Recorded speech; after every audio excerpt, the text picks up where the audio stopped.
Hey guys, welcome back to my YouTube channel.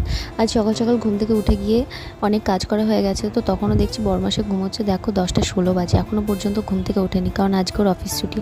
তো যেহেতু ঘুম থেকে উঠলো না, তো আমি আমার কাজগুলো সেরে নিচ্ছি। আমার বারান্দায় যে মানি প্ল্যান্টগুলো গাছগুলো আছে সেগুলো আমি একটু জল দিয়ে নিলাম এবং ভালো করে স্প্রে করে দিলাম, কারণ রাস্তার ধুলোবালি গাছগুলোতে এসে পাতাগুলো প্রচণ্ড নোংরা করে দেয়। এবং যা গরম পড়েছে, গাছে জল না দিলে গাছগুলো পুরো শুকিয়ে যায়। তো আমি রোজ সকালবেলা গাছগুলোয় জল দিই এবং এই স্প্রেটা দিয়ে গাছগুলো স্প্রে করে দিই।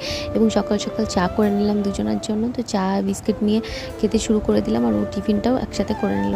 তো পাশে দেখছি আমার ছোটো দেওর মানে জিমি বসে আছে। ওকে ঘুরু ঘুরে যাওয়ার কথা বলে ও এইভাবে মাথাটা নাড়ায়, কারণ ও রাস্তা বেরোতে ভীষণ পছন্দ করে। আমি যখন ওকে বলছি যে জিমি ঘুরু ঘুরে যাবে, ও এরকমভাবে মাথা নাড়াচ্ছে। দেখো আমার সাথে কীভাবে বসে আছে, কারণ আমার গায়ে সেটাও বসে থাকে, ওর গা চুলকে দিতে বলে। তারপরে চলে গেলাম রান্নাঘরে। আমি আমার শাশুড়ি দুজনে মিলে গল্প করছিলাম আর রান্না করছিলাম। তো আজকে চিকেনটা ভাবলাম যে আমি রান্না করি, তো সেই সাথে সাথে একটা ভিডিও বানিয়ে নিলাম।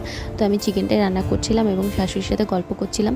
তো গল্প করতে করতে ভাবলাম ভিডিও বানিয়ে নিই, তোমাদের সাথে একটু গল্প করে নিই। তো ইউটিউবে লাইভ এসেছিলাম, তো দেখলাম যে লাইভে কেউ ছিল না, তো সেই কারণে লাইভটা কেটে দিয়ে আমি একটা শর্ট ভিডিও বানিয়ে নিলাম।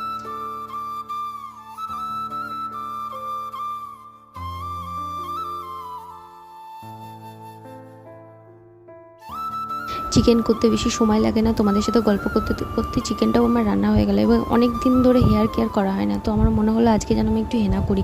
তো হেনা করবো ভেবে তো হেনা লাগিয়ে নিলাম অনেক দিন পর। দেখো কি অবস্থা, আমাকে ভূতের মতো লাগছে দেখতে, চুলটা এত কড়া হয়ে গেছে। তো আমি পুরো হেনাটা করে চুলটা বেঁধে নিয়েছি, আর আমার কেমন একটা ঘেন্না ঘেন্না লাগে চুলে এতক্ষণ ধরে কিছু লাগিয়ে রাখা। তো চলো তোমাদের আমি রেজাল্টটা দেখাই।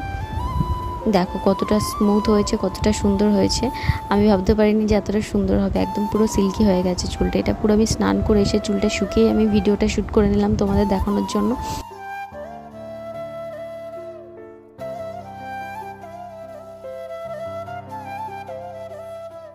আজ সারাটা দিন আমার এইভাবেই কাটলো এবং সন্ধে হয়ে গেল। সন্ধেবেলা খাস্তা কচুরি আনা হয়েছিল। খাস্তা কচুরি খুব একটা আমি ভালোবাসি না, আমার হাজব্যান্ড ভালোবাসে। তো খাস্তা কচুরি আর চা ছিল, এগুলো খেয়ে আজকের ভিডিওটা এখানেই কমপ্লিট করছি। Thanks for watching.